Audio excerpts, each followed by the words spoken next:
So grabe, sulit na sulit mga kaduit yung ating brake pad. Oh. Sulit na sulit.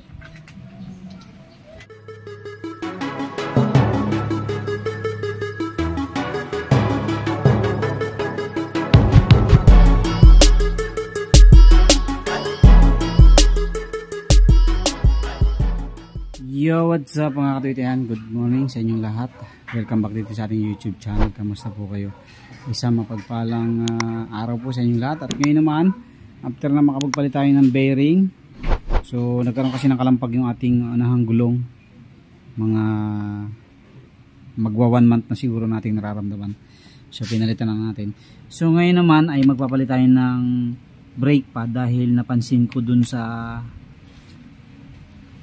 kanyang loob kanina nung pagkabaklas natin ng ating gulong ay sobrang nipis na. Since 3 years na rin sulit yung ating brake pad sa unahan, ay papalitan na rin natin. So first time natin magpapalit ng brake pad sa unahan. Ang alam ko pang common siya sa MIUI 125 yung brake pad nyan. So ngayon babaklasin natin. So ang technique dyan mga kadawit, pag first time yung babaklasin yung mga ganyang star na tornilyo o bolt, ay kailangan yung munang pukpukin ng konti para hindi siya mahirap baklasin. So dito, ganito lang, kuha lang kayo ng medyo matulis. Yan. Medyo buhayin nyo lang. So wala kasi tayong impact na star na wrench, kaya hindi natin magagamitan ng impact. So ang gagamitin lang natin ay yung ating star na wrench na na handle. Yan.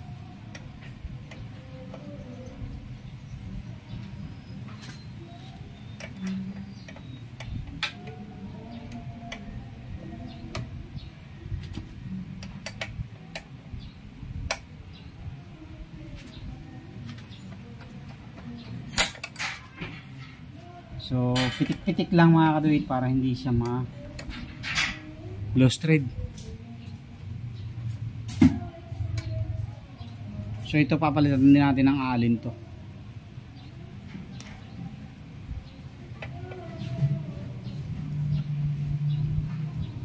Or ng gold.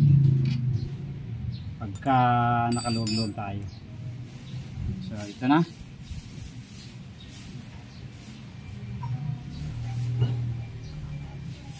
So napakanipis na oh. Grabe kanipis na yung ating lining. Oh, see? Sobrang nipis na oh. So papalitan na natin ng bago yan para pag bumiyahe tayo ay brand new ang ating mga preno. Okay, baklasin muna natin. So may mga lock kasi ito eh. Yan. So ito, meron siyang lock dito.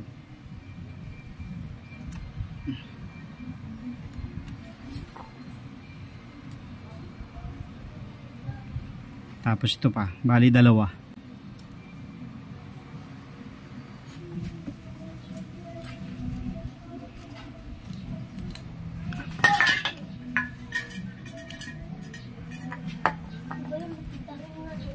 So grabe, sulit na sulit mga kaduit yung ating brake pad oh.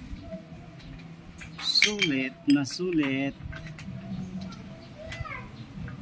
So ito yung ito yung pang MIUI 125. Ayan oh. Ito yung palatandaan na pang MIUI 125.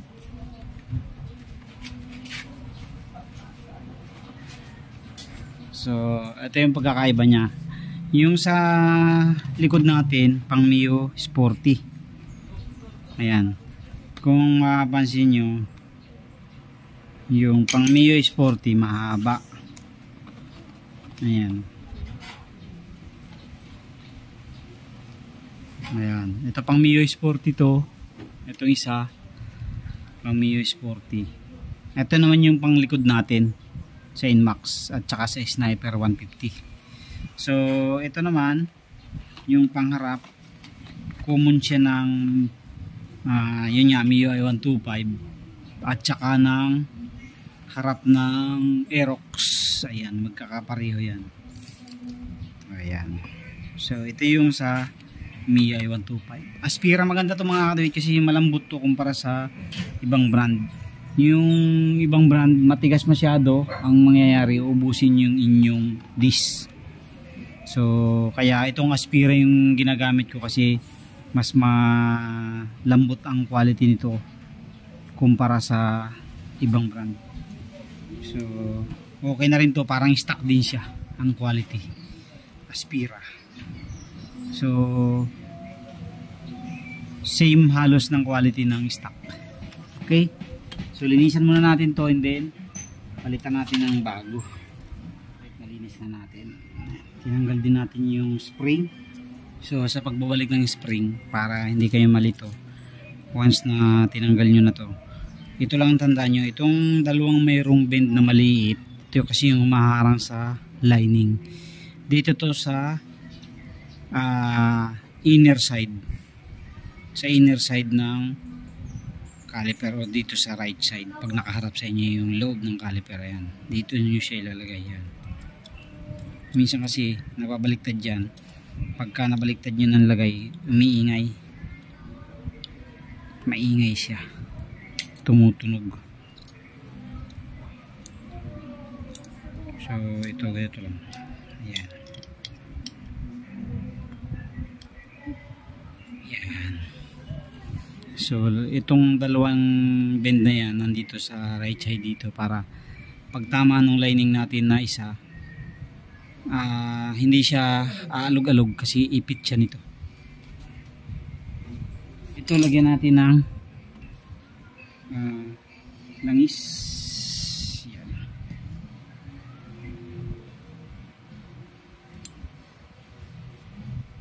Tapos ibuka pala muna natin to.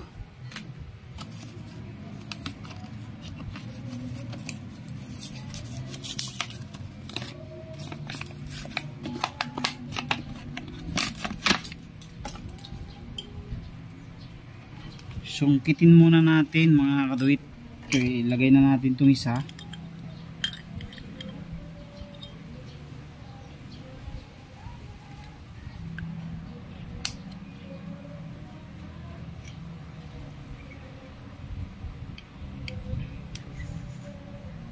So i-compress muna natin.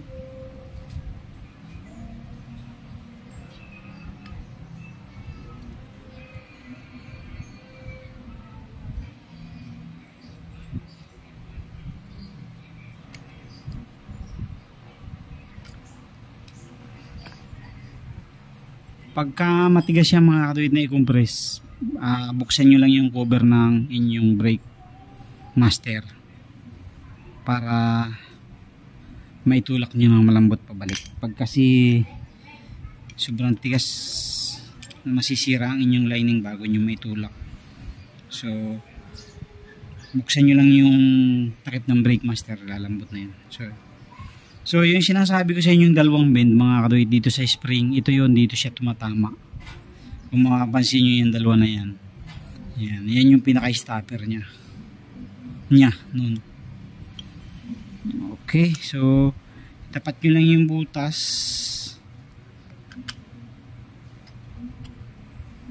Yung butas dito, tapos ilagay nyo lang yung mga lock natin. Ayan. Dalawa yan mga katuwid, isa sa dito sa labas at isa sa loob.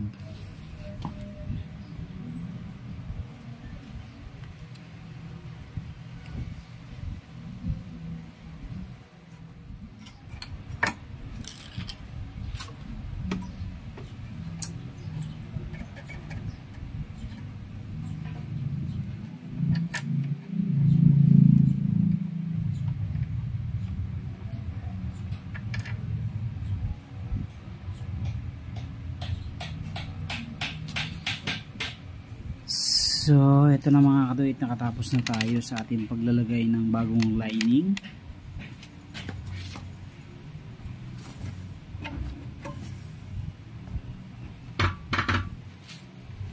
So okay na yan mga katuwid.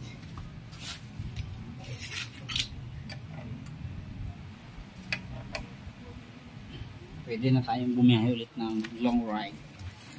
So yun lang. Thank you very much po. God bless po sa inyo lahat. Thank you.